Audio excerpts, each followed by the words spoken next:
So this part of the day, we're going to hear first from Allison Volk from American Farmland Trust. It says Chris Coffin in the program, but Chris wasn't able to make it. But she is going to be available to do Q&A later beyond the summit. So we'll send information out if people want to hear more about that. But Allison's going to do part of Chris's presentation, and then as I mentioned, the first day we have 4 states that are part of this summit today, and so we're going to hear kind of updates from each of the states, what's happening in terms of farmland access and transition. So with that, I'm going to turn it over to Allison.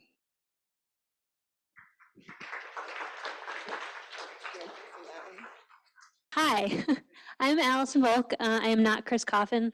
I am with American Farmland Trust. Chris really wanted to be here and she was disappointed that she couldn't, but I'm going to try to cover some of what she was going to talk about today. For those of you who aren't familiar with AFT, and I'm sorry, I didn't realize that these slides were going to be hard to see, but we are a national nonprofit that has the mission to save the land that sustains us by really doing 3 things: keeping farmers on the land, promoting sound farming practices, and protecting farmland. We lose an estimated 2,000 acres of farmland every day, which has serious implications for food production, as well as the environment and the next generation of farmers. And climate change and extreme weather events, as we know, are just compounding these risks. So one of the things that AFT does is we pursue our mission through a number of different paths, and we've got some information in the back about some of the stuff that we do. We do some policy advocacy work around our mission.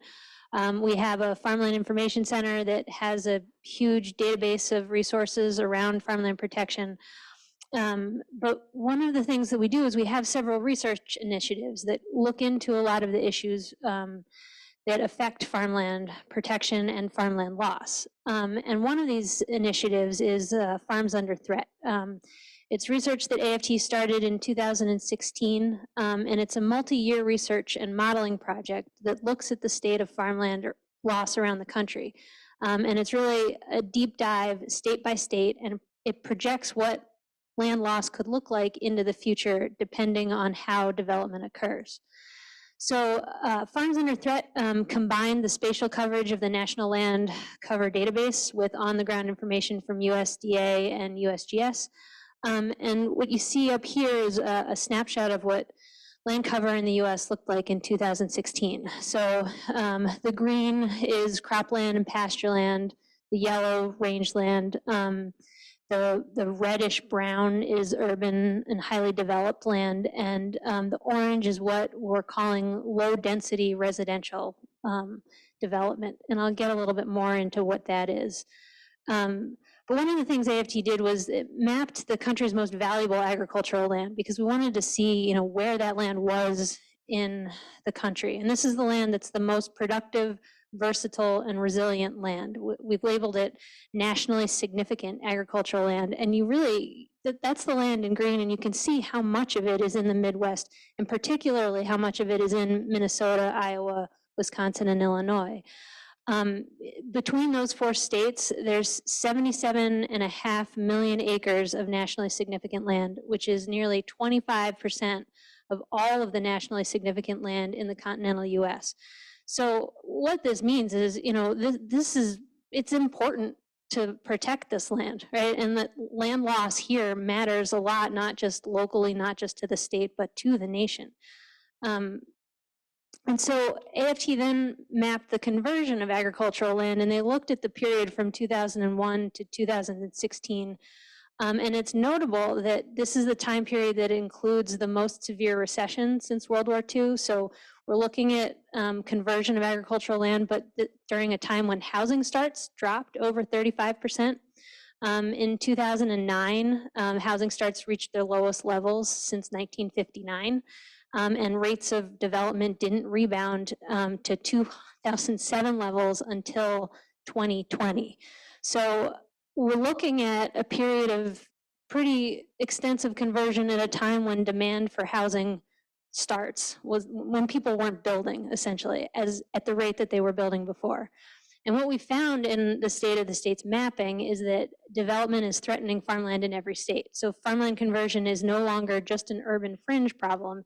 It's happening in small cities and rural communities. And the continued pace of conversion is really making agriculture more vulnerable across the country. So I mentioned two of the types of development that we looked at. One is urban and highly developed land, and that's what you typically think of. It's built up areas in cities, residential, commercial, and industrial use. And then we also looked at low density residential development. And what this is it's a large lot development. So it's less dense subdivisions in rural areas where residential use is intensifying. And what this large lot development does is it threatens the agricultural land use around it, because it causes fragmentation of the agricultural land base. And that, as you can imagine, limits production and marketing options for the land that remains. And so, one of the things, I don't want to spend too much time because I don't have a lot of time, but one of the things that if you go onto our website, and I have the site at the end of these slides, you can do a much deeper dive into each state and actually into the counties in each state, so you can see the results of some of this conversion and where it occurred. But if you want to look at how this plays out in Minnesota, the area in red, is the acreage converted, but you can see that the vast majority of land that was converted went to low density residential use. And what that means is that the agricultural land that remains nearby that LDR, what we call, is 43 times more likely to be converted out of agricultural use. So it's really not just that land that's lost, but the pressure that that conversion has on neighboring land. And so last year, AFT then released a second Farms Under Threat report, and this is taking a look at the future. So this was Farms Under Threat 2040, choosing an abundant future. Really, because the point is, we have choices to make. How do we want the future to look? How much do we care about protecting farmland? The choices that we make now affect the farmland that we have available to us in the future. So the report relied on modeling to estimate the conversion of land at the county level by 2040. And it looked at these three different scenarios: business as usual, runaway sprawl, and better built cities. So business as usual is trends as we were seeing them in the period from 2001 to 2016. Runaway sprawl,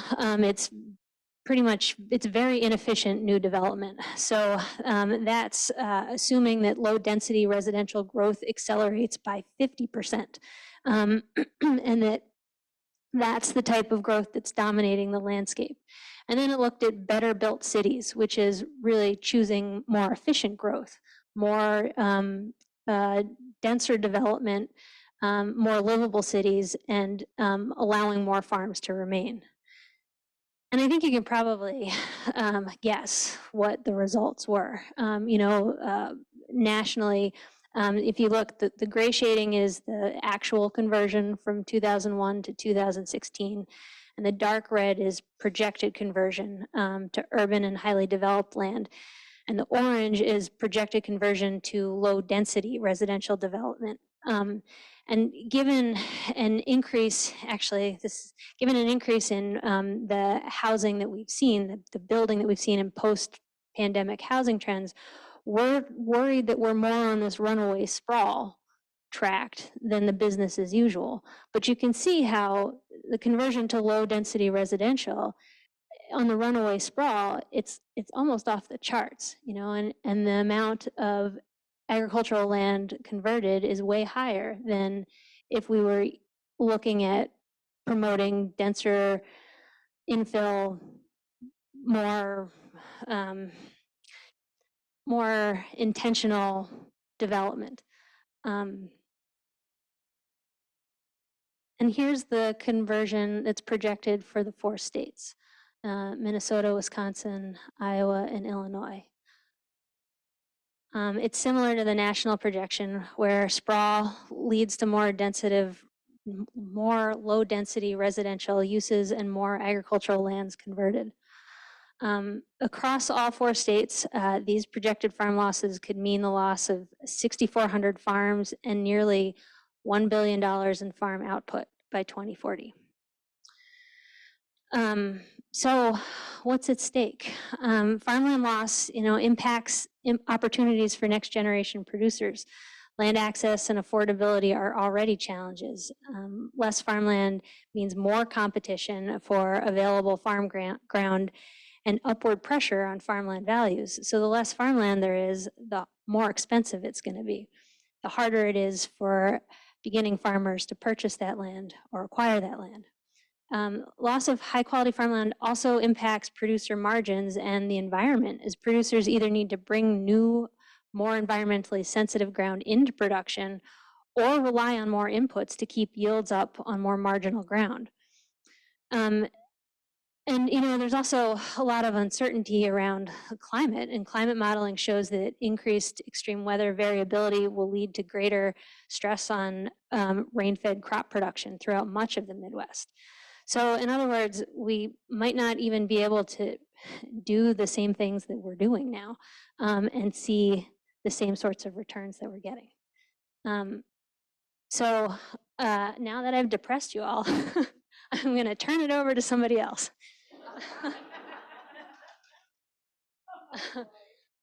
No, I guess what I want to say is, I don't mean to paint such a bleak future, but I do think this is a critical point. I think that's what the charts, all of the red showing us, and it's something that we're all in this room because now is the time for us to be coming together and figuring out what to do about it. Because once we lose that land, we can't get it back. And there are so many impacts to what happens when that land is lost. And I do actually just want to do a plug for the Farms Under Threat resources. You cannot see that web address, but in the back, there's information, there's actual reports in the back, and then there's little cards that have links to the website where you can do play around and whatever.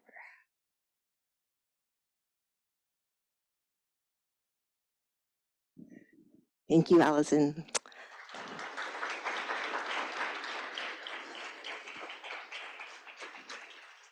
Well, we're going to bring folks from the 4 states up, and then each of them has a presentation on their specific state, and then we're going to do kind of Q&A with the panels. So I'm going to start with Mike Zastoupil from the Minnesota Department of Agriculture. And I could say a lot of nice things about him, but I'll just let him talk. Thanks, Jen. Hi, everyone. My name is Mike Zastoupil. I guess Minnesota gets to go first because that's where we're at. I work for the Minnesota Department of Agriculture. I work on farmland preservation and local food system planning. And so I will do my best to give you a picture of some of the things going on related to farmland access in the state. It won't be everything, but I'm just trying to give you a short feel in a brief amount of time here. So, excuse me. I'll start with preservation. So I would say that most of the success with preserving agricultural land, at least from the state's point of view, has happened in the past in Minnesota. There are 2 agricultural preservation programs, one in the metropolitan area and one in 3 counties outside of the metropolitan area. They were both established around the 1980s, and essentially farmers can enroll if their county has identified, enrolled in the program and identified where they want agricultural land to stay long-term. And farmers can enroll by agreeing to keep their land in agricultural production for at least 8 years, and in return they receive a very small tax credit that hasn't changed since the 80s, as well as protection from special assessments and a few other small things. those programs have basically been, shot up at initially, and they've been in kind of a slight decline, trying to hold on ever since. You can see the numbers on the screen. I think I got the right, no, so this is flipped. The Metropolitan program has the higher number, 195,000 acres, and the 3 counties outside of that have the smaller 127,000 acres protected. So it's a medium-term protection tool. Again, these are just 8-year terms. We've seen some changes where, that have been changes to the programs to allow more flexibility for farmers, which is good, but at the same time, also are reducing the amount of land in the program. So there are some early termination options in the Metropolitan program, and the outstate program now allows small solar energy of 1 megawatt systems. So that's those programs. And then of course, Dakota County is the only county with an agricultural easement program in the state. It was very successful in its time. The citizens there basically voted, yes, we're going to raise our taxes and pay to preserve farmland. The focus there was really on preserving farmland, but also requiring conservation practices that encourage water quality. So that was kind of the win-win there. And to date, they have about 7,800 acres protected in Dakota County. And but they really don't do many of those agricultural easements anymore, since the funding has dried up and it's not as much of a priority. So that's in the past. I will say, as far as preservation work, what's going on now, we have, of course, you've heard a little bit about Lynn and the Singing Hills farm transition to the Lohr family with the buy, protect, sell method. That was a successful method, and perhaps we could see more of that. The Minnesota Land Trust is actually working on a whole farm easement pilot. This is a kind of a 3-part pilot where they're hoping to have a agricultural easement, permanently protect the land, and then have a 10-year conservation management plan. And so every 10 years they could, change the conservation practices that are required. And they're actually hoping to pay for ecosystem services. So actually calculate greenhouse gas emissions reduced or carbon sequestered and things like that. Very ambitious, hopeful to see where that goes. And of course, here at the Department of Agriculture, I think you heard from Lillian about the Emerging Farmers Office. They're expanding and a lot of work going on there. Myself, we just had some listening sessions with some key partners earlier this year, where we basically heard that we need to do more education outreach with both landowners and local governments on the value of preserving farmland. And so we're working on that. Yeah, so that's kind of what's been going on lately. I'll switch to transition. I'm not going to go into the Farmland Access Hub because there's literally another session after this about it, but I have to mention them as an organization that is very active in this work in Minnesota. I would say one of the key parts of their program are the navigators who provide that one-on-one, walk you through everything assistance. So helpful, so important. And of course, at the Department of Agriculture, we have a FarmLink program. So this is run by Jim Osley. Jim's over here. And so it's a website where people can connect with each other. That could be a retiring farmer with a beginning farmer.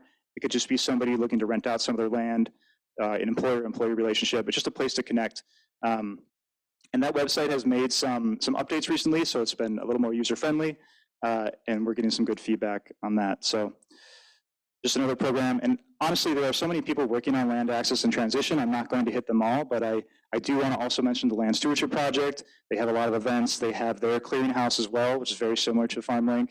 And of course, Extension, Farm Business Management. There are a lot of organizations out there working on this transition effort. Financial assistance. I won't get into loans. I think it was really great to hear from Zach Deschanel earlier, but I will talk about a few state programs that we have. So one that's brand new is the Down Payment Assistance Grant. This is a grant to offer $15,000 to someone to purchase their first farm. There are some requirements, and we've had some kind of growing pains as it's gone along. Jenny Heck has been great about trying to update it and keep improving it. And so we're hoping to see that program continue to grow into the future. Another one is the Beginning Farmer Tax Credit. This is a tax credit really for someone who already owns land or other agricultural assets to sell that land or those assets to a beginning farmer. And so it's just an incentive program to encourage that transaction. And finally, the Green Acres program. This is just a tax relief program.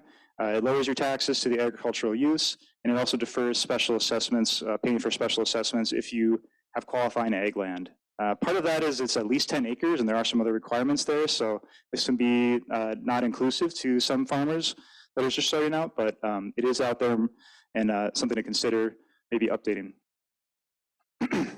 And so I'm going to end on just a couple of unique state policies. The first one is the corporate farm law. So like a lot of Midwestern states, we have a farm law, a law that prohibits incorporated entities from owning farmland and operating agricultural land on it. And that's like owning any interest in the land. So that could be an ease as well. And so it's interesting to consider how this protects farmland on one hand, but also could be a barrier to some of the more innovative approaches that we're seeing happen. And so, you know, maybe this is a policy that maybe we could change or update in some way. Likewise, the prime farmland rule. So Minnesota has this. It's for very large electric power generating plants of 50 megawatts or bigger. So that's called utility scale. They can't be located on land if it's a half acre of prime farmland per megawatt produced. So it's like this calculation. And it was meant to prohibit coal plants back in the day from taking up farmland. But what we're running into now is solar energy. You know, solar panels take up a lot of land, and you know where solar wants to be is exactly where farm wants to be, which is flat, sunny, well drained. And so we're running into some conflicts there. And so we're just, you know, some questions here like, is this rule helpful? How can solar be beneficial to farmers? How does it take land away from farmers? What about people that are growing food in between the panels? There's just a lot of questions here. So it's another unique policy to Minnesota that I think should be in discussion about farmland access. So with that, I will stop. Thank you.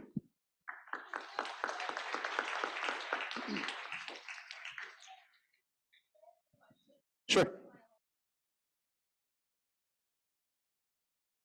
Yes.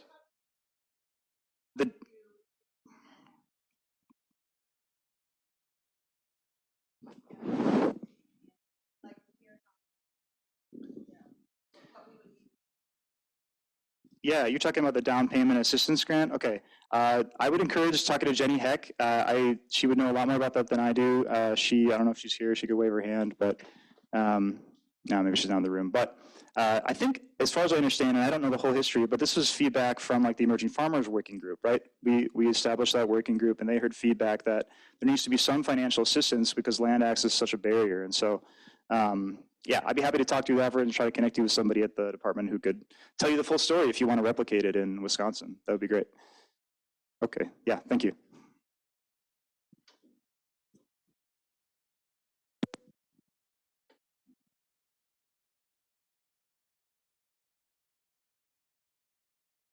Thank you, Mike. And we are going to have time at the end of all 4 state overviews for people to ask questions. So I think there are still some like notepads on tables if you want to write them down so you don't forget. I'm Bonnie Warndahl. I am a Farmland Access Navigator at Marbleseed, formerly Moses, which heads up the Farmland Access Regional Hub in Wisconsin. And our steering committee includes myself, Angie Doucette at American Farmland Trust, Mia Jung at UW-Madison Division of Extension, Chuck Underis at Michael Fields Agricultural Institute, and Shelley Rothman at Foxhead Regenerative Agriculture, all of whom helped me put together this overview today, so thank you all. To begin with, I'm going to bring some attention to Wisconsin's specific farmland access challenges, for which I think I'll be sharing some slides from American Farmland Trust, basically from the same report that Allison just shared, Farms Under Threat 2040.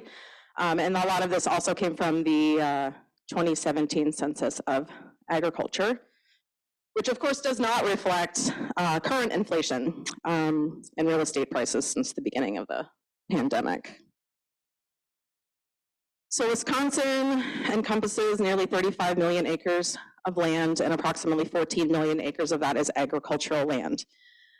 Producers of color operate a small percentage of that, only 1.5%, which is about 210,000 acres. For comparison, 2017 projected census data shows that people of color make up 19% of Wisconsin's total population. Within this small population of BIPOC farmers, we can look at select counties and get an idea of who is renting land versus who is owning it. In 2 counties, in Dane and Marathon counties, Asian and Latinx producers account for between 40 and 80 farms. The average farm size of these groups is between 40 and 65 acres. However, only 13.3% of Latinx producers rent their land rather than own it, compared to 50 to 70% of Asian producers renting their land rather than owning it. So much higher percentage of Asian producers rent. Aging farmers is an issue nationwide, obviously, and a primary driver behind land access distress. No different in Wisconsin. Almost 60% of our producers are 55 years or older, and nearly a third are 65 years and older. There are more than 3 times as many producers 65 and older than 34 and younger, which means for every 3 to 4 retirement age producers, there is only 1 under the age of 35. This age group of producers 65 and older, at least at the time of the 2017 census, owned almost 4 million acres of farmland, which accounts for more than a quarter of all the ag land in our state. My mic is cutting out, that's weird. Maybe battery issue. New and beginning farmers are operating on less land with less gross revenue. Over half of new and beginning farmers are small-scale farmers operating on 50 acres or less. Nearly 60% of this group is operating in less than $10,000 per year. For affordability, they are recently leaning, especially in the last 3 years or so, toward purchasing smaller, much smaller farms. 5 to 20 acres is not uncommon, but I'm finding even like in my work as a navigator, clients are expressing a lot of frustration that even those smaller farms are unavailable due to restrictions in dividing the farmland, or even they just still aren't affordable, even at that size. A lot of these producers are only requiring, 5 to 10 acres to grow vegetables, while, some of our smaller scale livestock producers are obviously looking at more like 50 to 200 acres.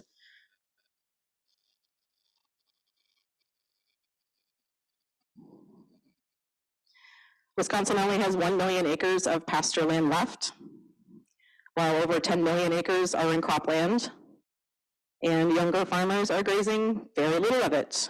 Only about 135,000 acres of that 1 million acres of pasture land is managed by farmers under the age of 35, which accounts for about 7%. Compared to our surrounding Midwest states, we're actually seeing milder value per acre increases in real estate.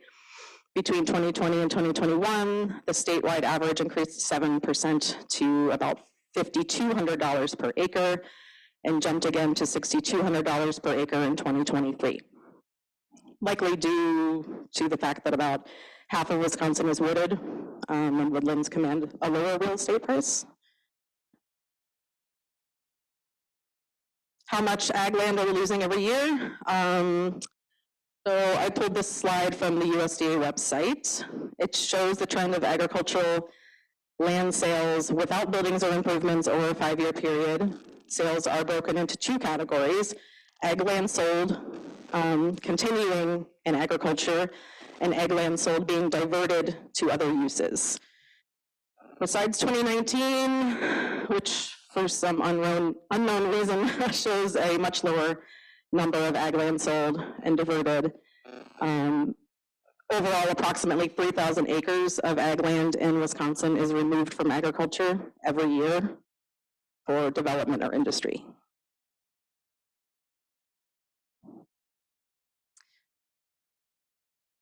So, Farmland Access Hub has kind of aided us in forming partnerships to address some of these land access issues in Wisconsin. When we start looking at solutions, I feel like the hub is one of the main ones. These organizations that are listed are some of the service providers that have been working together to help us figure out how to support our emerging farmers and find ways to help them secure better land tenure. Each organization has a different focus within the farmland access work, but they're all at least partially invested in the overarching goal of preserving farmland and increasing land access. We do have a growing list of programs and initiatives in our state to increase land access for beginning and immigrant farmers. Groundswell, Rooted, and others have particularly impacted our Hmong and our other BIPOC farming communities. And the efforts of UW Extension are providing planning tools, support to transitioning farmers and Hmong producers, and American Farmland Trust is working to preserve farms and provide more affordable access through the Buy, Protect, Sell program, of course. And if you don't know a lot about BPS, I suggest that you hop into Allison and Jan's session tomorrow to learn more about that. Additionally, there are some projects like Fondy Farm, which basically is a farm that provides access to 20 producers on 40 acres of land. And last but not least, policy. Unfortunately, there is not much policy support in the state of Wisconsin on the state level. Programs that had been in place have ultimately been defunded. This includes the Wisconsin Beginning Farmer and Farm Asset Owner Tax Credit, which authorizes beginning farmer and farm asset owner tax credits in Wisconsin. However, this beginning farmer credit is equal to the amount paid by the beginning farmer to enroll in a financial management program, but the maximum credit is only $500. And the credit is only available on a one-time basis. The farm asset owner credit is equal to 15% of the lease amount received by the established farmer. So lessees renting to small-scale farmers wouldn't benefit much, and the established farmer may only claim the credit for the first 3 years of any lease. So basically, you know, if a farmer's renting a small plot and they're paying $500 a year, they only get 15% of that. It's not much of an incentive, especially on a small scale. And then we did also have a state PACE program, purchase of agricultural conservation easements, which does still technically exist, but was only funded for 1 year and has not been funded since 2011. Local easement protection programs only exist in county and city and town levels. There are some local efforts at the municipal level to support farmland protection. Department of Consumer Trade and Protection, DATCAP, has an agricultural enterprise areas, or AEAs. These are community-led efforts establishing designated areas that are important to Wisconsin agricultural future. There are 47 AEAs statewide, totaling nearly 1.6 million acres, covering portions of 30 counties, 130 towns, and the Bad River Reservation along Lake Superior. Approximately 11% of the 47 AEAs are covered by effective farmland preservation agreements.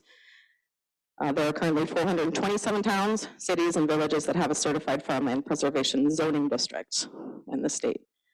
So some good work on a small level.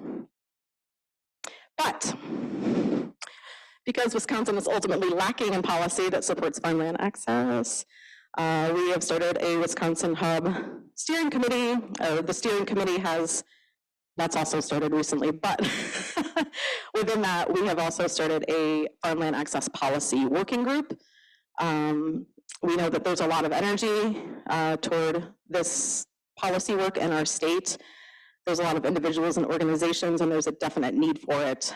So we would like to invite you to help us figure this out together. You can join the working group, or you can just join. We also have an email listserv that is for discussion and doing some networking around what we can do to work on policy in our state. So you can see my email address there. Please do email me if you would like to get on the list. And then I am going to invite McFarland to come up and speak for Iowa.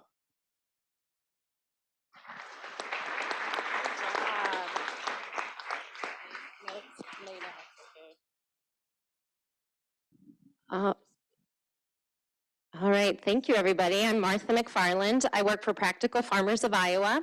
This is a new role at Practical Farmers. I was hired about a year and a half ago. So to speak on all of land access in Iowa and what is happening feels a little daunting to me. I'm sure I'm going to forget some wonderful people or may not even know about some wonderful work that's happening within the state. But I will give you the view from here. So when we look at the price of farmland across the country and within the Midwest, Iowa is the highest within the Midwest. We are third in the nation in terms of farmland prices, and we are only beat out by New Jersey and California. The price per acre averages $10,000 when we're looking at that number 3 price. But when you look at the state of Iowa, just mostly because of the way that the glaciers came down, the northern half of Iowa has much more valuable farmland than in the south. So realistically, when you're looking at those averaged rates, particularly in the northwest part of Iowa, you can expect to see as much as $14,000 per acre for farmland. We've all heard today about the aging of Iowa farmers. I also farm as well as work for Practical Farmers of Iowa. I am 46 years old, and in all of my farmer circles, I'm in like the young crowd with all the other 40-year-olds in the mix. So I can say even for myself, that's what it feels like. I think that part of what I want to talk about here, think about that like in 1982, 70% of farmers were younger than 65 years old. But what does that feel like for most people today? Over 37% of the land in Iowa today is owned by someone 75 years old or older. So what this really means is not only do we have farmland owners who are rapidly aging, and we know that change is imminent. But this also means that we're really looking at what we've heard before today as well, and that is that there is a rapidly growing number of people who own farmland who do not necessarily farm it. So growing up, I grew up on a family farm, and I think that one of the main reasons that I came back to the family farm to farm it, even though I was number 4 out of 5 kids and was never projected to be the one who was going to take over the farm, was the sense growing up that we have to keep the farm in the family. This was just such a mantra for me growing up. It's hard to explain how and why that was like so important. And I hope that today we can start to unpack that a little bit, because I think on one hand, what that really means as a child of the 80s who survived the farm crisis and has memories of equipment being taken down the road, as people were talking about earlier today, there is a real sense of wanting to take care of the land, to not see the land sold to the highest bidder, and people who are holding on to that land have their reasons. Also, that can be a real barrier for someone who is a beginning farmer. And when we start to think about farmers and the amount of rent that they are paying that just like is leaving the land and is leaving that farmer's pocket, then I think we're also, it's a real challenge just thinking about like that bottom line for those farmers. So that's just something that I hope we can unpack as we explore today. But rental rates across the state of Iowa, the average is like, I think it's like 270 is what they say, but when you start to pull out some of the higher quality land, and certainly the land around us, it's easily going for $300 per acre per year.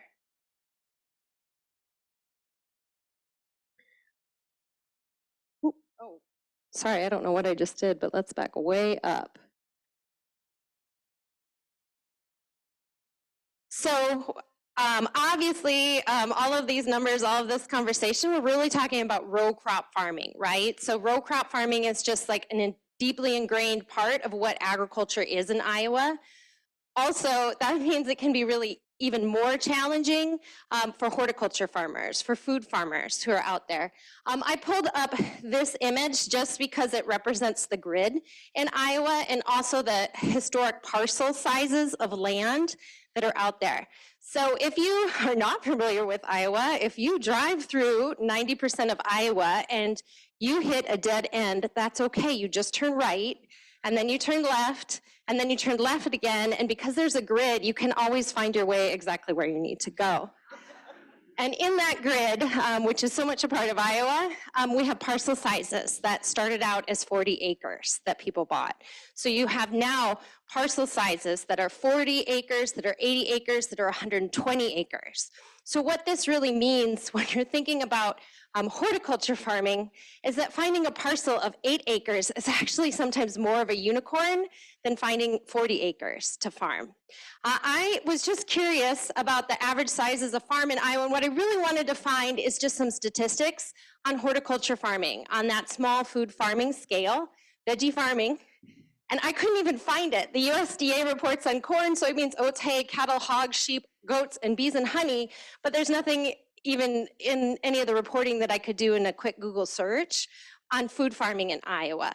So sometimes when we think about, oh, it would be so great, it must be so easy, surely you can afford $80,000 for 8 acres somewhere in Iowa, that can be just as much of a challenge as a farmer who's row crop farming and trying to make it work. We do have some policies in Iowa that are supportive of beginning farmers.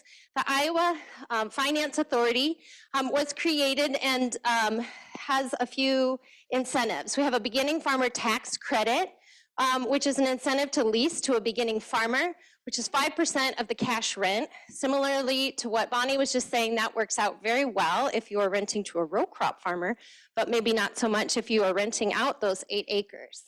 There are also some loan programs that are designed to work in conjunction with FSA to help support a down payment for buying a farm, and also can offer low interest rates. And we do have an Iowa tax credit for conservation easements.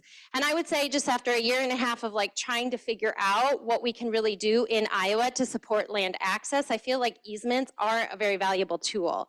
And so trying to keep that Iowa tax credit in place is important. This is where I know I have certainly not been all-encompassing, but there are organizations out there in Iowa that I think are just doing some great work. And so I tried to pull up and highlight some of those. Some of those are the land trusts that work with land easements. Some of them are incubator farms and other nonprofits with community models that are providing land for beginning farmers. But even for those organizations, we find like what's next. Like as you start growing your business, as you starting to need more than 2 acres or 3 acres, what's next? I've found, I think at this point in the game in Iowa, one of the most effective things that we can do is trying to match landowners who are interested in working with beginning farmers with those land seekers. We have 2 LandLink sites in Iowa. The first one was created by Practical Farmers of Iowa a couple of years ago called Find a Farmer. You can go to findafarmer.net. And then the Iowa State University's Beginning Farm Center just launched an AgLink LandLink site as well. And my role was created as someone who could also just help within the network, like make those one-to-one matches. But what I found, the good news, I think, is that I was really surprised in this role that more and more landowners are coming to me and saying, hey, I have land, I'd love to find a beginning farmer. I feel like I'm seeing that more almost than I'm seeing those beginning farmers. So that's the good news. But I want to use this example just to demonstrate the struggle that we have. A farm manager contacted me last year, said, we have a family farm of, kids are all living in the city. It's 800 acres. They're really interested in supporting a beginning farmer. They would love to see sustainable practices on the land. There are farm buildings. There is a farmhouse. They would love to start to see livestock integrated. this could be a great opportunity for someone. They were interested in crop sharing, which means that there was no even like rental cash money up front, right? But the reality of this scenario is that for someone to get started, particularly on 800 acres, but let's just even say this is 8 acres for a second. Okay, here are the 8 acres. This is the town it's in. You really see such a challenge in finding a way to get the right farmer to that community, because either that farmer is already established in a place and has their markets and has their community and has their kids in school, or you have someone who's so new that they really need that expertise of a farmer to get started. And so in that challenge, I think that some of the best work that we can do is really, number one, supporting our food systems and increasing opportunities for farmers to be successful in the first place, but also to start seeing funding for other ways to build capital, and also to help those retiring farmers fund internships and things like that to get some of those brand new farmers on the land before that land is empty and ready for someone. So this is some of the work that we're doing at Practical Farmers of Iowa. This summer, we have really explored, the board is really exploring land donations and thinking of that as a way to also help eventually get, to accept land donations, but to be able to sell that back in the models as people were describing.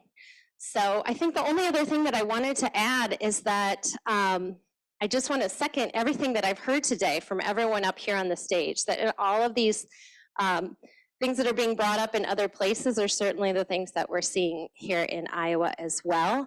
And I want to thank everyone for being here today, because I was reflecting earlier, and it's really great to be in a room with everyone, no matter who you are or where you've come from, who really cares about this issue and has taken the time to show up here today. So thank you very much.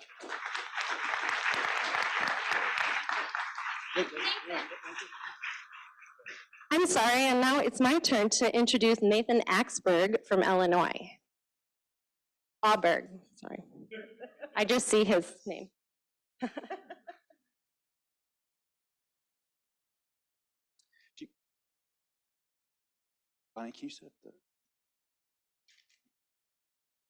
So I'm Nathan Aaberg. I'm the Illinois FarmLink director with the Land Connection. It's great to be here. By way of explanation, the pumpkin, I didn't get the memo, but we had talked about each one of us wearing some sort of gear from our state. And I guess I didn't get the memo saying we weren't going to do that. So, and when I tried to think about what gear could I be proud of, Chicago Bears, no, not really. Chicago Bulls, no. Illinois football, no. Well, what can I be proud of? And it actually ends up that Illinois is the #1 producer of pumpkins in the United States. So what do you think of that? Isn't that great? Which reminds me of, did you ever see the movie Castaway with Tom Hanks? And he had that volleyball that he called Spalding, and he talked to Spalding. Wilson, you're right, I'm sorry. We got to come up with a name for the pumpkin. So anyway, it is great to be here. I want to actually offer a special thanks to Jan and Brett and the whole Renewing the Countryside team. Not only have you put this on, but you've also been super supportive to us. That's been wonderful. So let me start out. Let me see how we're going to do this. Is this going to work? I just go sideways. Try the arrow key. All right. Oops. There we go. Can you see that?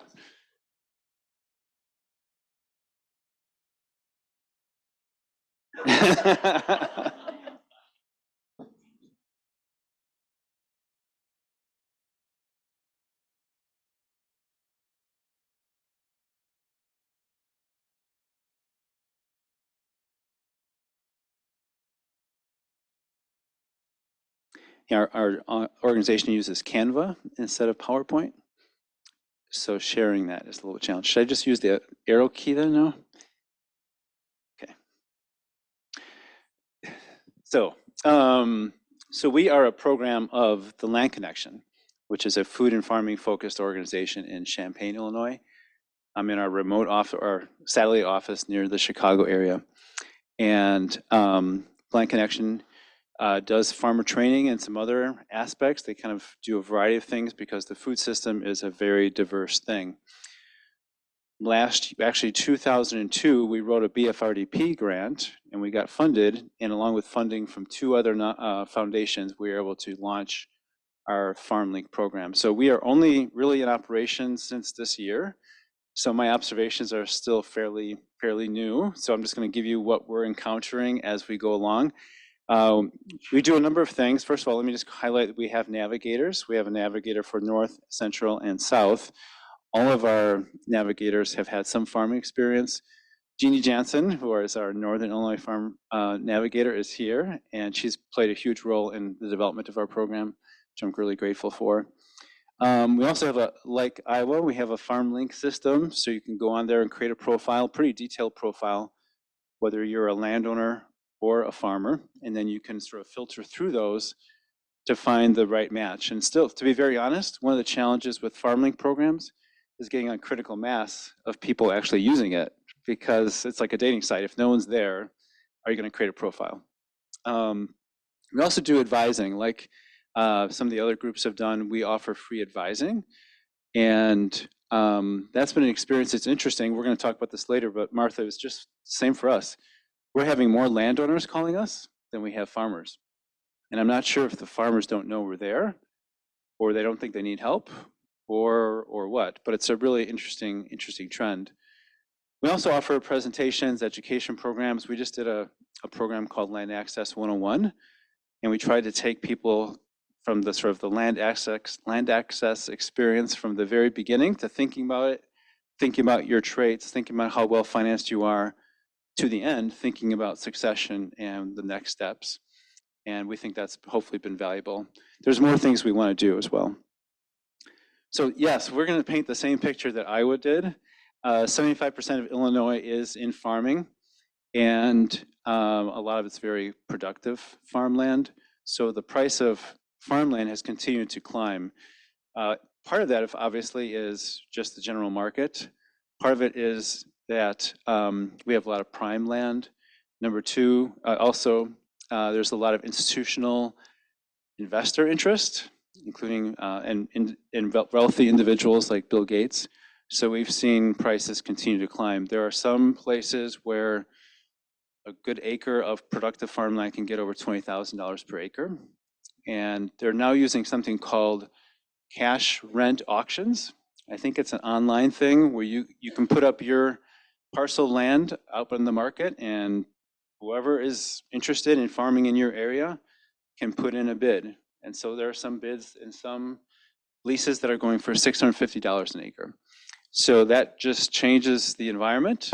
And it also, like Martha was saying, the growth and expansion of commodity agriculture has really shaped the landscape that food farmers are trying to find. There's, if you have a huge property, a huge farm of thousands of acres, you don't need all those little homes on all those little properties.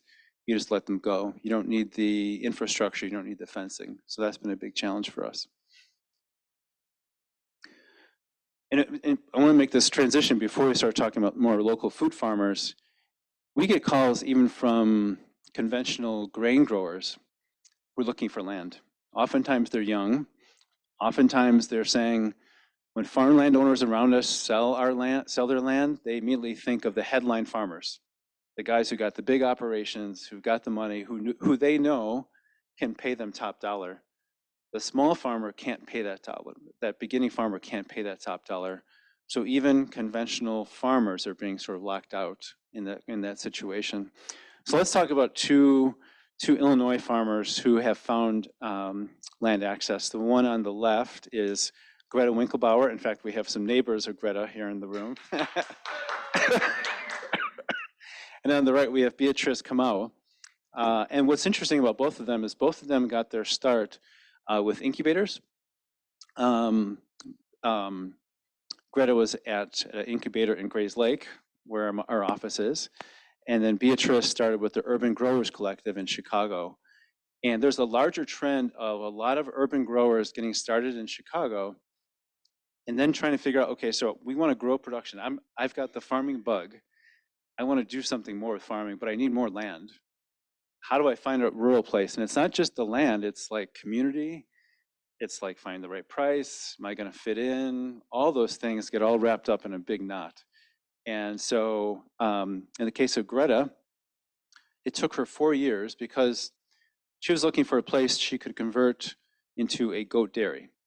And so she needed a certain infrastructure, certain buildings, certain kinds of things. So it took 4 years of checking Craigslist and every market listing every night.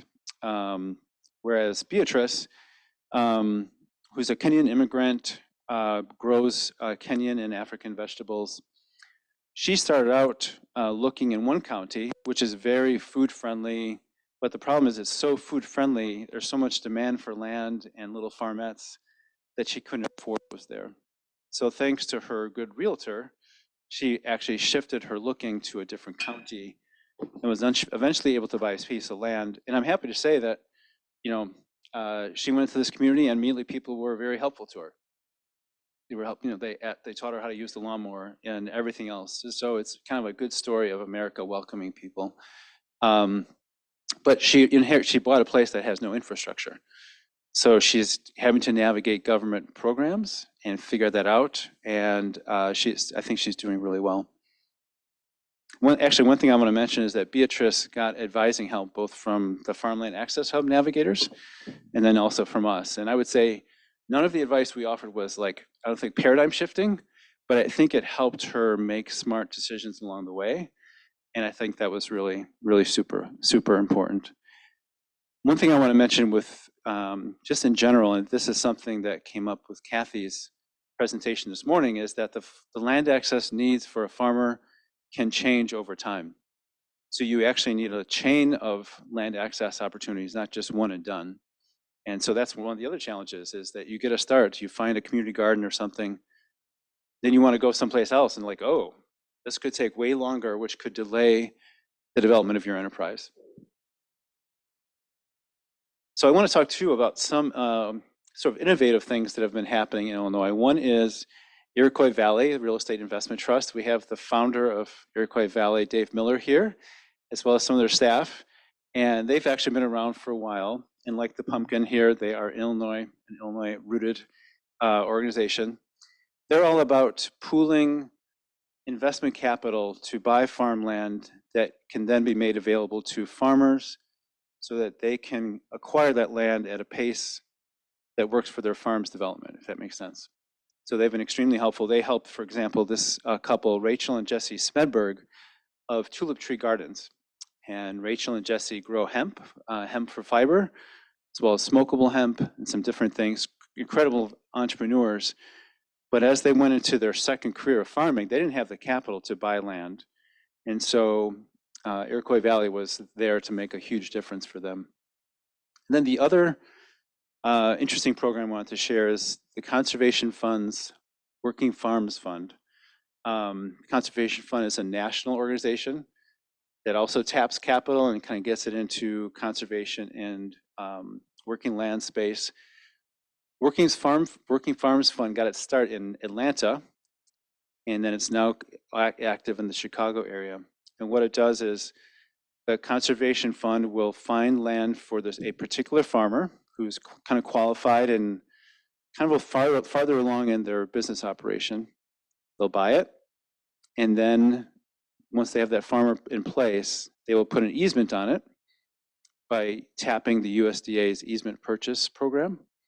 And then they make available that land through a lease that will eventually lead to purchase by the farmer. So it's patient capital, and it's making things work that way.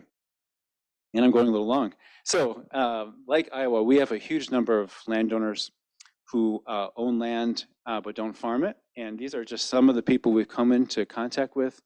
There's a diversity of people. A lot of times it's generational differences. Like the parents may not have cared too much about how the land was farmed, but then the next generation does. So the bottom right corner shows the woman on the right is the daughter of parents who bought farmland near Chicago in the 90s as an investment. Well, guess what? They have a daughter who's an environmental advocate. And she's telling them, I want different kinds of farming.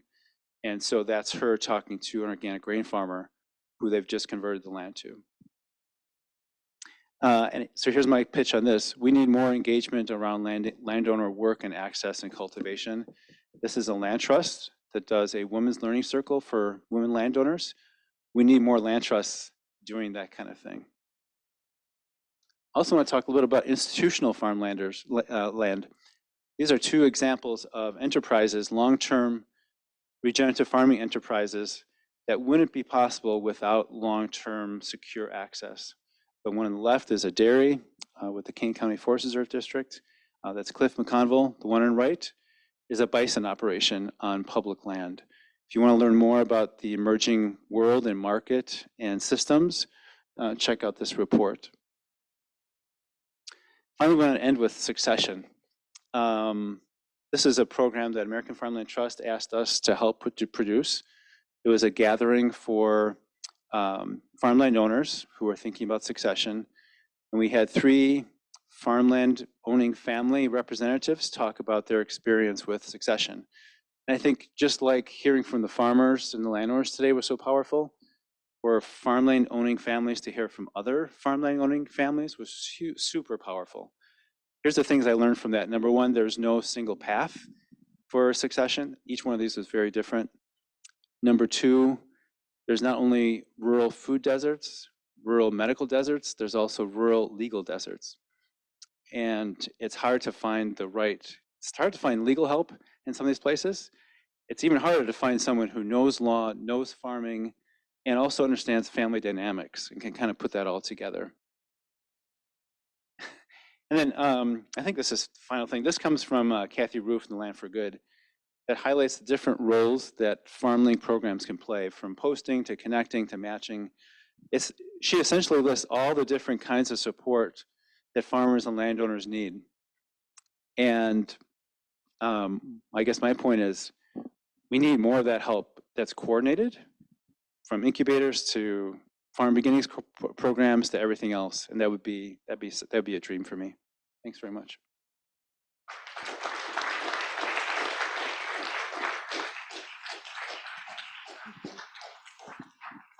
Thank you. Does anyone have questions for any of the state reps?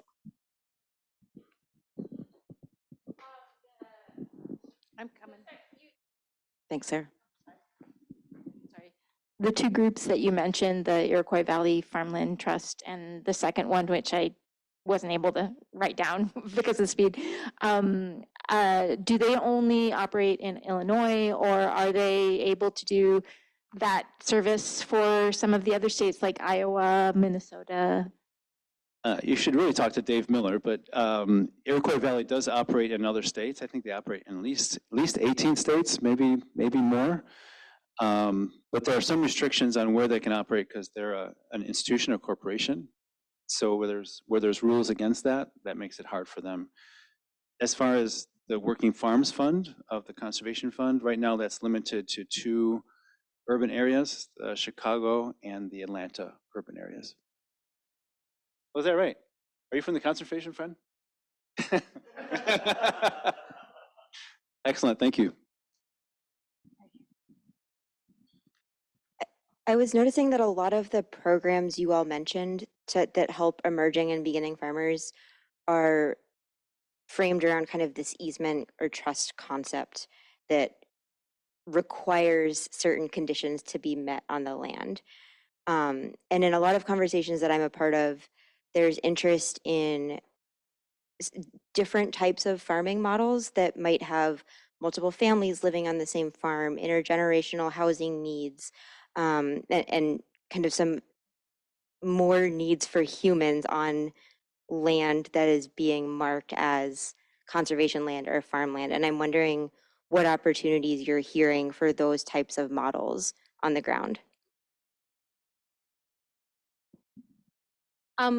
I would say that most conservation easements that are put in place are built to protect certain areas of the farm, whereas other areas of the farm are technically part of that easement, but have very, very low restrictions on them. So it depends on which land trust you use and what their goals may be. But in the case of like Iowa Natural Heritage Foundation, they they hold easements that may protect some woodland area on the farm, but the criteria for what's required for the farming can be very low. White Rock Conservancy is a land trust in Iowa that's just come up with this idea of like a soil health easement, which actually regulates the way, not so much the way things can be farmed, but the criteria being soil health is important. So I think in any of those cases, usually you can build the easement that you would want to see on the land, depending on which land trust you're using and what their goals are as well. Any other questions? I got one back over here. Hi, thank you all. I'm wondering with some of the research that you all are doing, if you're doing any tracking of the processing facilities that are available in these areas and states, so that farmers that might be interested in engaging in a certain livestock or commodity, they would know if there was services available already for them there.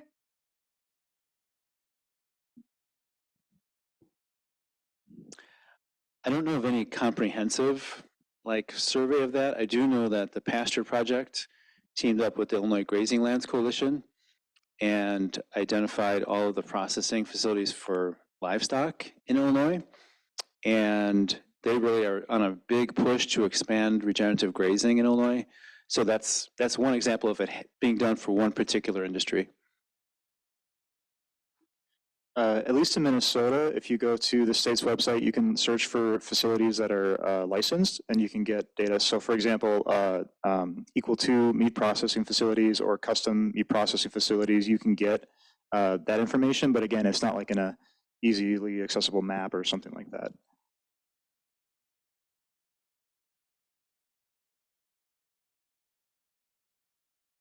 I think we have a question back here. Oh, over here first, sorry. Thank you. This is for Minnesota. You had briefly mentioned solar is taking up a lot of row crop acreage, but currently the AgriSolar Clearinghouse is offering a lot of incentives for solar grazing, bifacial panels, especially with brassica crops, reflecting so you can get power out of both sides of the panel. And then of course, pollinators that can be used to produce honey. So using horticultural crops and then solar grazing and then honey production. How are those incentives being used right now to help farmers see the benefit of clean energy along with agricultural crops? Yeah, that's a great question. I think that really is the future of land use in the Midwest is trying to find beneficial combinations of or dual use of the land as much as possible.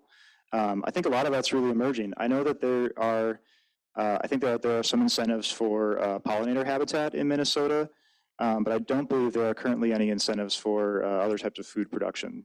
So I think that's an interesting idea, and yeah, we could look into that. All right, we have one more question over here.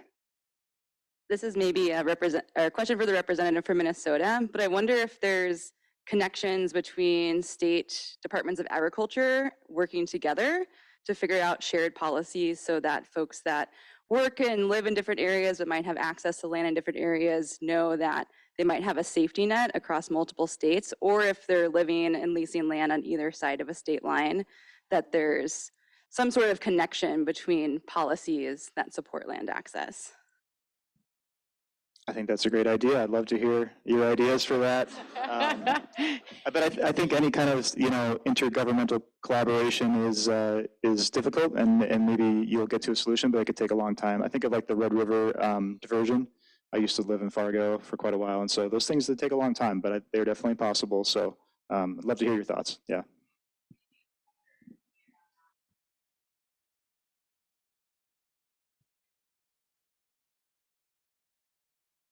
Yes. Great point. Yep. Try to as much collaborate as possible. Yeah. Great idea. All right, well, let's thank our panel.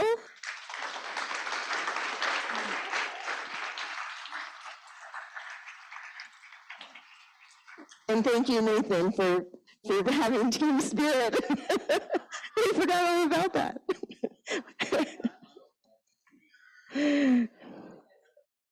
All right, so I'm going first and then you're going, right? Okay. So we're almost done here. We have one last little bit before happy hour. And if I'm supposed to remember to say anything, I don't remember what it is. So, so we're just gonna go with this presentation.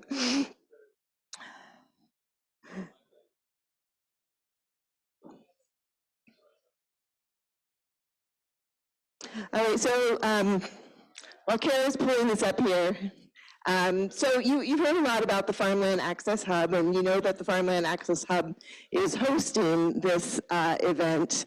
And there are a lot of you in this room who have been involved. So maybe we should have given you the overview earlier in the day, but we'll give it to you now. So, am I ready? Okay.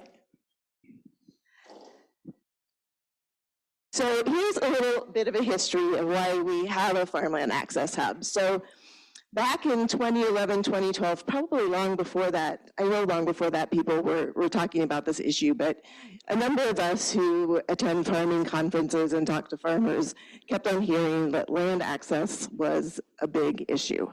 But it wasn't really clear what the issue was. Was it that land wasn't available? Was it that it was expensive?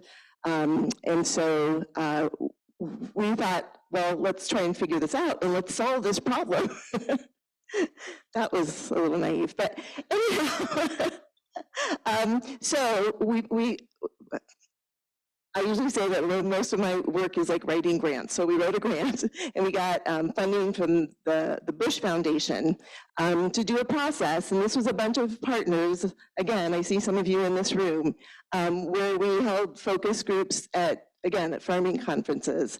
We did interviews with people. We did research on what the issues were, and then we spent a lot of time trying to figure out, okay, how do we solve this? Because we started to learn what the issues were and that they were very complicated. We also realized that there wasn't an easy answer. So as we were trying to figure out, like, well, what could we do to make a difference? One of the things that came out of this was that, and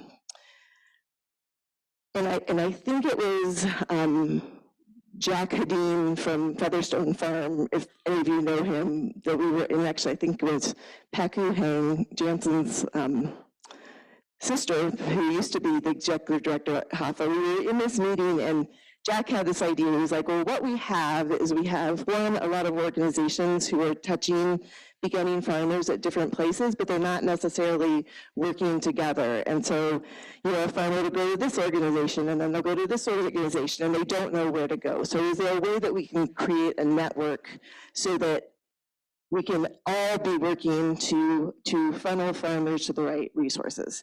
And then the other thing, and I really like this analogy, was that when you learn how to drive, you take driver's ed and you practice, and then you go in and you get your license and you become a driver. And that we knew that there were great kind of farmer training programs, and this was mostly in Minnesota, but also in Wisconsin and Iowa. But what there wasn't was, it's very different to actually go purchase or lease a car, to go to someplace and look at all those cars, and how do you decide what kind of car you want, or do you lease or do you buy, and how do you get it financed? And we felt like that was where there was a gap, that there wasn't any training to help people learn how to access land, to have in addition to a business plan, have a land access plan. So that was the idea, was that we would form this hub of all of these organizations, and then we would have training and eventually navigators, which Bonnie will talk about, that would work with farmers. So then we wrote another grant, and we got a grant from the Beginning Farmer Beginning Farmer Rancher Development Program to actually launch the hub. So there was like a year in between there where, you know, we had the idea, but we didn't have the resources to do that. So we launched the hub, and we had at that time, we had a steering committee, and so we now have what we call members of the hub, and I can tell you more about that, but at the time it was, everybody was part of the steering committee, and so these were kind of the original organizations that were part of the steering committee. So this was a pretty good, you know, a pretty good group of organizations that hit across the state that were working together and figuring out how to move this forward. And so the steering committee, which is now members, you know, there were some things we asked the steering committee members, and I'm not going to read all of them, but part of it was to participate, and part of it was to help funnel farmers who need help with land access to the hub, so that we could connect them to the right expertise. And then also to be available, like if one of the other organizations has a farmer and they know that you're good at doing something, be available to kind of take that call. And then we also had guiding principles, and this has been,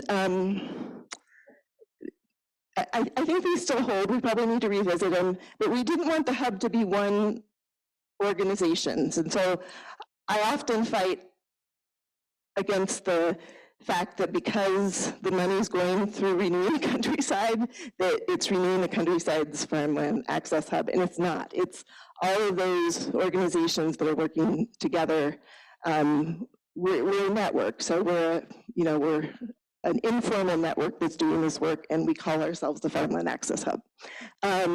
We also wanted to make sure that the organizations are collaborating and not duplicating. I mean, sometimes there's, you know, usefulness in duplicating things in different places, but we didn't want this to be a competitive thing.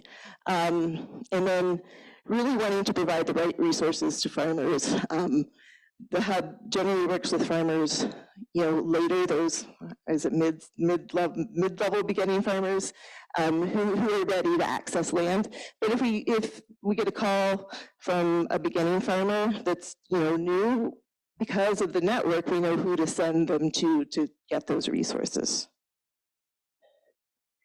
And then, so outreach and Navigator services, which Bonnie's going to talk about. We really wanted to prioritize resources to clients who have a commitment to ecological sustainability, healthy food systems, and revitalization and community building. And then that we would really work in good faith to not only help farmers access land, but to help them get into a situation where they'll be successful on the land that they're on. So this is more of the timeline. So the first 3 years that we had that funding, it was very successful. It was interesting because we were a network, but it really was, it took a couple years for that trust to build, and I know Jansen was talking about that earlier in terms of communities, but you know, we didn't get a lot of, you know, referrals initially to the hub, to the navigators, but as we did get them, and as farmers were helped, and people saw that it was like a good, it was a good model, and that the navigators were successful in helping farmers, then the partners all started, you know, now we ask when we do intake forms where they heard about it, and often it's from one of the hub member organizations. And I would also say that, so in addition to the BFRDP funding, Lake Winds Food Co-op has had us as a roundup, the hub is a roundup partner, so we get some funding from there. The Otto Brunner Foundation, and I'll also say McKnight Foundation has been really kind of supportive in this work too. So at the end of that first 3-year grant, we did some exploration, because one of the things that we noticed was that there were a lot more minority farmers in particular, and new immigrant farmers that were looking for land. And we didn't have any navigators from any of those communities. So we hired a couple of folks that we knew that were from those communities to just go out and talk to other people in their community about their land access issues. And so that's what they did. They brought that information back to us, and then we actually used that as we went in to put in another grant. And really what we agreed was that we needed to have more navigators. In fact, I would love to have navigators in every county. And also that we need more diverse navigators, because again, if you need to build that trust, it's much easier if you're already from that community, you understand the barriers. So that was what we wanted to do. We wanted to have more navigators. We wanted to have more diverse navigators. And we also, initially the hub was in the 3 states. There were, it worked as one large hub, and we decided we really needed each state to kind of have their own hub that then worked together, because a lot of the issues were state specific. So we did get a second BFRDP grant, and I think we're in our 2nd year. We trained new navigators, again, always working with Kathy Roof, who's been great on this, and so I'm gonna, I think now turn it over to, nope. So again, Bonnie will tell you more about the navigators. But so these are this is kind of the current status. With this little graphic, these are the organizations that are part of the hub.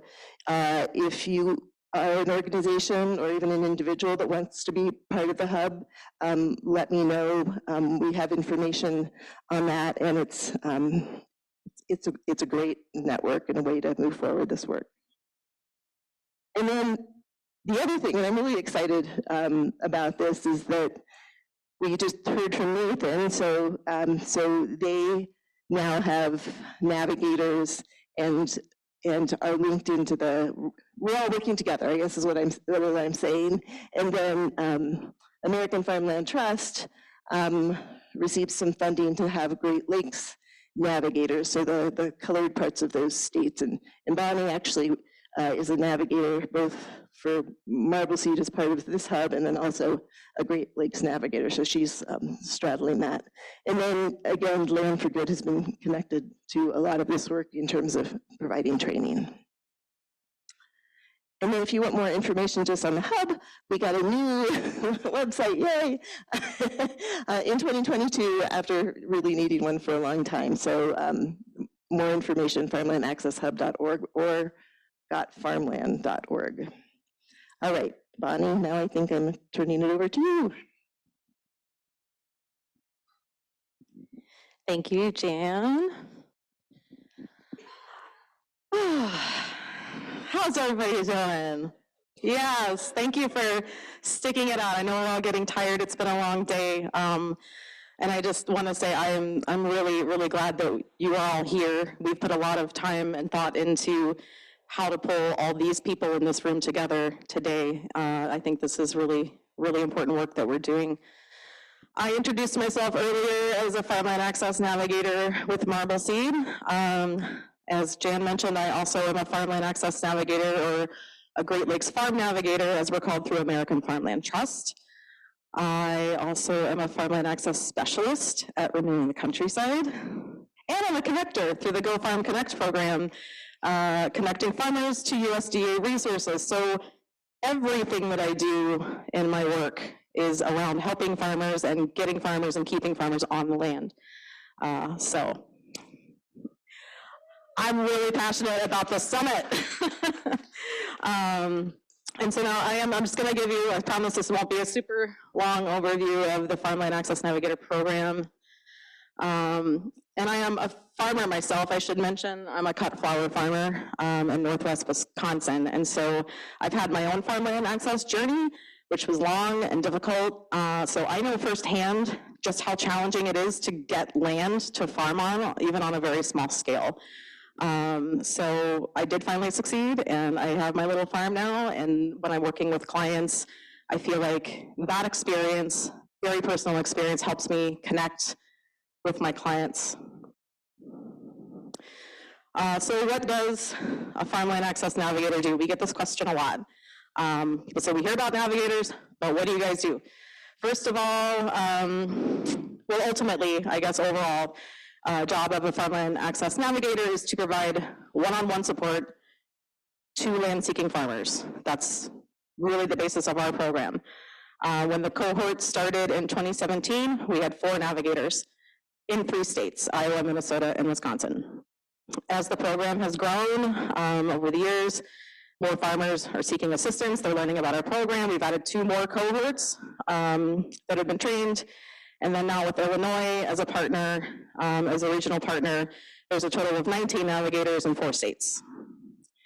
And while we're generally restricted to working with clients in the state that we live in, there are some exceptions to working across state lines for states like North Dakota, South Dakota, Nebraska, Michigan that don't have these programs.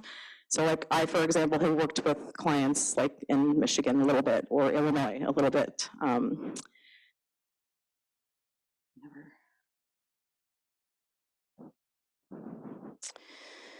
What we do, assess readiness is the first. So we help in 3 ways. And the first step is assessing the readiness of a farmer for land tenure. So what we've learned, or what I've learned especially, and I think most of the navigators would agree, is that when a new client comes to us, many of them are not actually ready to buy farmland, even if that's what they desperately want. So assessing that is really important and figuring out, like, do they have the financial resources to access farmland? Do they have the relevant skill sets and experience to get financing? So we kind of figure out where they're at in their journey. And then we can kind of go to the next step, which is providing support and guidance. And obviously, based on a farmer's goals and skill sets and financial readiness, we can provide that support and guidance to help them meet their goals.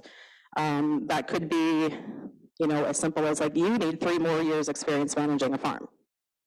Or maybe they have some experience, but they don't have a business plan. And so we can kind of guide them in that direction. And then finally, we share resources. So resource sharing is just a really important part of this process. It's part of the hub and the network that we have, the partnerships that we have with other organizations. So when we're sharing resources, basically like we're connecting a client to another resource base in our network, which is pretty large and growing all the time.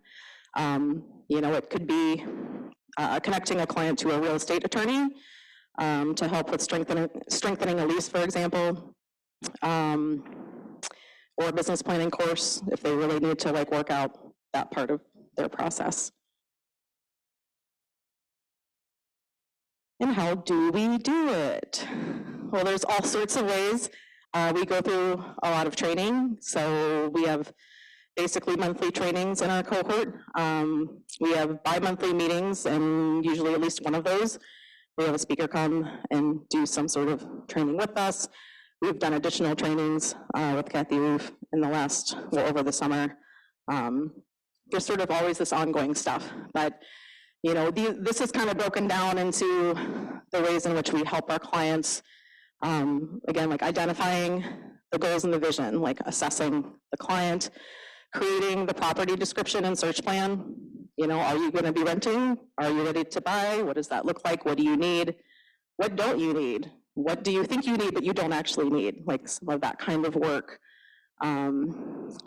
You know, understanding land tenure options. Sometimes people really think that they need to own land when actually it makes a lot more financial sense to rent. And then coaching. I mean, basically we're coaches, right? I mean, that's ultimately what we're doing, the resource sharing, and then the technical assistance, which, you know, that could be actually providing help with the business plan or walking into an FSA office with my client to help them fill out an application for a loan, or visiting a farm to see if it's actually an appropriate site. This is some of the Navigator reach based on our reporting. So from 2017 to 2021, we had 188 clients. And like when we say clients, that is like ongoing work with a navigator. So somebody's, you know, not one phone call, but like they're on your list and you're working with them. 2022, we had 149. 2023, 134 new clients. So over the course of the whole project from 2017 to now, we've had 471 total clients worked with, which going from 0, I think is pretty good. And then we have had, where is that? Oh, I'll get to that in the next slide. So the client reach, but then the overall reach, so how many people have we reached about Farmland Access is actually a number much larger. 2,357 people have received help or information from the Farmland Access Hub and the Navigator program. Sometimes that is work with service providers and you know, working with maybe landowners, for example, and making them aware. As the navigators have been deployed, which is fun to say because, you know, we're like navigators and we're deploying. It just makes it sound more interesting. So each cycle we've added more navigators, and you can see that there's a pretty good representation of like the increase of navigators that we've, you know, so where are we at here? Oh, I guess that's not on there after all. Sometimes information gets left off slides. So what this is representing is like adding navigators over the course of the project and then how that outreach has accumulated. And we see that like leases have gone up significantly since working with navigators, and that's like maybe getting help with the lease for the first time and also strengthening leases that, you know, that's also important work that we do where a lot of farmers might have a lease agreement, but they're not actually all that protected or it's not actually serving them well. So we can help them strengthen those leases. So that is included in that data.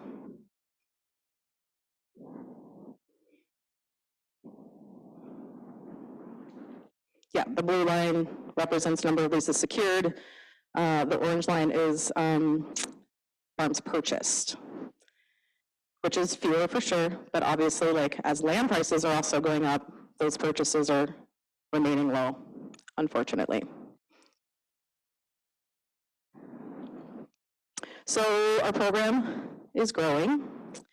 The website, the new website is now actively driving traffic toward our organization, toward the program.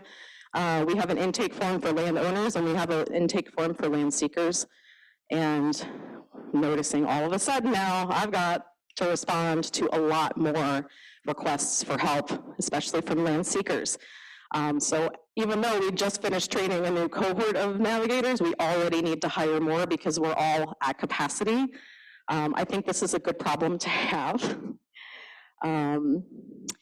And as we continue to grow the program, we recognize that, you know, the work that we have to do with landowners is equally as important. So we're, you know, trying to figure out how to implement like a farm transition navigator program, for example, to help balance that work.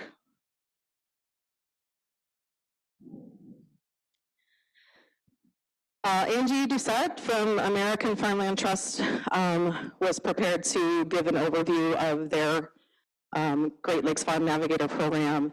Unfortunately, she had to leave. So I'm just going to do a real quick overview of this. As I mentioned, I'm also a Great Lakes Farm Navigator, and I want to make sure that people are aware that this is another resource that is available. Just another tool in our toolbox. This program covers areas of Wisconsin, Michigan, New York, and Ohio. And basically is Great Lakes watershed area, so it doesn't cover the whole state, it just covers the parts of the state that would impact the water quality of the Great Lakes. And there's a couple slight differences between their program and our upper Midwest Navigator program in that we We assist land seeking clients, but we also assist transitioning farmers, and we also work with farmers to help implement conservation practices. So it's just a little more well-rounded. And I am going to end with this sentiment. So the Hub and the Navigator programs are effective because partnerships is at the core of the work. The larger our network is, the larger our supportive partner network is, the more and better work we can do. So my question to all of you is, how can we, the collective we, make more of an impact on farmland access and transition? How can we carry this work forward past today and do the work better together? Don't raise your hands all at once. Just kidding. No, we definitely want to connect. You might have seen some of those, the easels out there. There are some topics that were sort of proposed before the summit. People wanted to connect about those particular issues.